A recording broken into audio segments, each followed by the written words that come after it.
Kisah ini disampaikan dalam pengajian Kitab Al-Hikam ketika sedang membahas tentang pentingnya berhusnudzan atau berbaik sangka kepada sesama.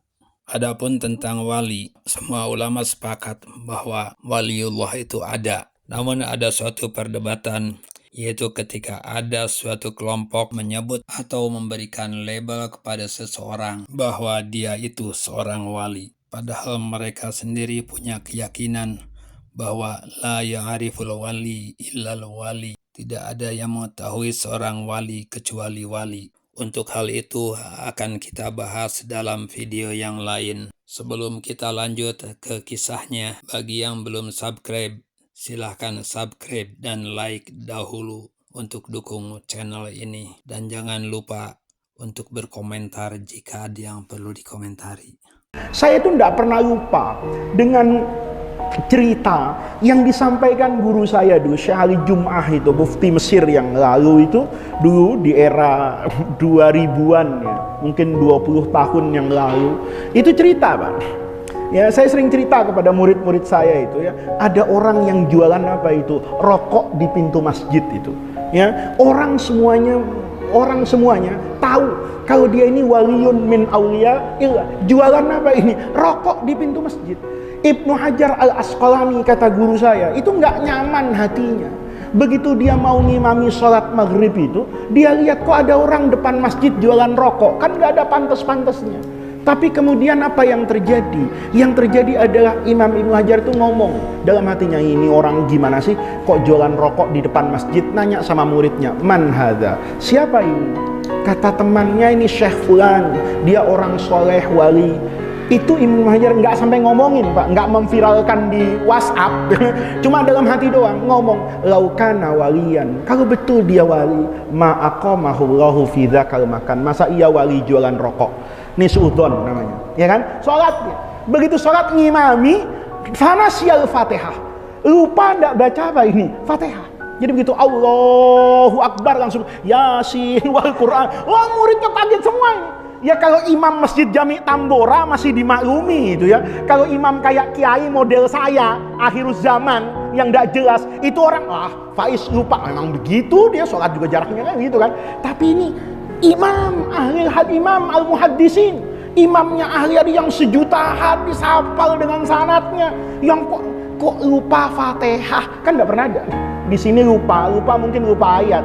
Kan ada imam tuh bisa memulai nggak bisa mengakhiri, baru ngapal ya surah, udah main baca aja fabi ayyi ala'i rabbikuma tukadziban, nggak tahu kapan berhentinya ini ya. Wah, sampai akhir itu nggak bisa baca nggak bisa selesai.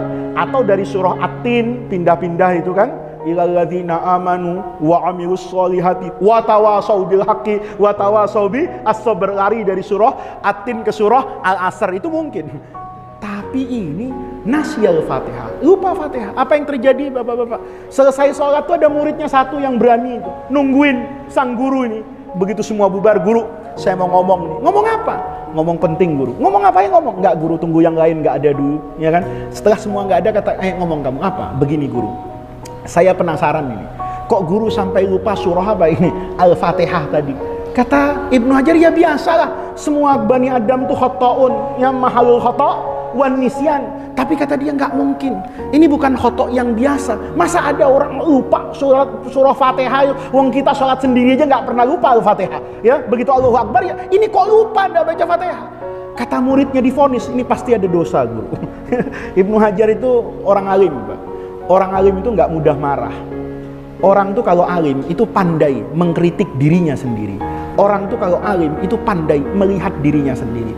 Orang kalau bodoh itu pandai melihat orang lain dan mengkritik orang lain. Orang kalau alim itu pasti membaca dirinya sendiri sebelum membaca orang lain. Begitu muridnya bilang, ini karena dosa, kaget dia. Iya ya, selama ini mungkin orang memandang saya itu ahlu ta'ah. Jangan-jangan saya punya apa ini? Maksiat. Maka kata dia, sodakta, bener, ini pasti karena dosa. Tapi masalahnya dosa apa ya? Ya coba guru hitung aja dari subuh tadi dosanya apa? Diingat-ingat Pak, diingat muhasabah betul.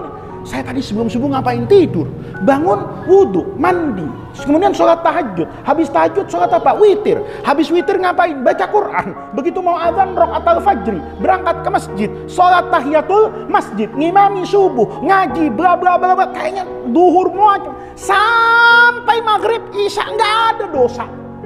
Kata muridnya, bener guru, nggak ada. Coba kemarin-kemarin nggak ada juga. Dia ingat ada dosa nggak?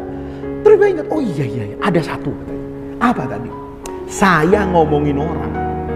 Kata muridnya, ngomongin orang yang di mana guru? Tadi saya masuk masjid itu ngelihat orang jualan rokok itu. Katanya wali. Masa wali kayak gitu? Itu bukan wali lah. Wali murid mungkin kan begitu. Wali kota mungkin gitu. Ini wali asum ini. Kata muridnya, coba tanya dulu lah guru. Ya kan, agama kan nggak ngajarin gitu. Ya, agama selalu bilang fatabayyanu, cross check ulang. Ya, jangan-jangan apa yang kita lihat itu tidak seperti apa yang sejatinya seperti itu. Maka kemudian Ibnu Hajar itu datang nanya sama orang tadi datang. Begitu datang, orang tadi nanya, Maulana, ada apa guru? Ya kan, karena dia merasa ini gurunya. Terang-terangan Ibnu Hajar, saya datang ke sini nih karena surah Fatihah saya hilang di rakaat pertama tadi. Orang tadi terbuka, Fatish nih, dia buka. Oh, jadi kamu nyangka saya nyolong Fatihahmu gitu ya? Kayak periksa aja. Begitu dibuka Pak, jubahnya lengkap Pak. Ada jarum, gudang garam, ya kan, semuanya. Kaget Ibnu Hajar, ya Allah, ini orang niat betul jualan rokok. Kata ini Anda jualan rokok di sini. Pokok, duduk dulu di sini, jangan marah-marah. Ibnu Hajar mau Pak, duduk itu. Ulama besar Qadil Qudad di Mesir, imam besar Masjid Al-Azhar di zaman itu, duduk di situ. Ada orang satu datang beli, pergi, ada orang. Setelah 3 kali datang, Ibnu Hajar disuruh sama orang tadi, kalau kamu mau tahu kenapa saya jualan rokok, ikuti orang tadi. Begitu ada orang beli rokok, ikut dia ke belakang. Di tengah jalan dinyalakan rokoknya, muntah Pak orang itu. Muntahnya parah banget, untuk ususnya ikut keluar, paru-parunya itu muntahnya luar biasa. Kaget Ibnu Hajar, Masya Allah, ini mati nanti kena saya karena saya ikut terlibat jualan rokok depan. Maka dia lari. Kata dia, apa-apaan ini? Katanya, apa-apaan ini? Orang bisa mati nyium rokok apa? Pokok, duduk. Sampai 3 kali Pak. 3 kali dia lihat kayak gitu, melihat yang kayak gitu udah menjadi biasa ini. Begitu rokok dinyalain, muntah tapi nggak mati. Orangnya nggak apa-apa, muntah-muntah lemas. Selesai lemas, didekati orang tadi. Ditanya, kamu kenapa? Loh, saya kan lagi berobat. Berobat apa? Ya, kamu nggak tahu katanya. Orang semesir ini tahu. Kalau mau berhenti ngerokok, maka belilah rokok yang dijual oleh orang di pintu masjid. Begitu dihisap, maka itu menjadi rokok yang terakhir yang akan dihisap oleh orang itu. Besok nggak suka lagi ngerokok. Ibnu Hajar apa ini? Taslim, singkat cerita, pulang ke masjid itu dia cium tangan. Ya Allah guru, katanya iya. Saya ini bukan orang alim kayak Anda yang bisa membuat orang meninggalkan membakar uang itu dengan cara Quran, hadis, akhlak. Saya nggak bisa ngomong, saya orang bodoh.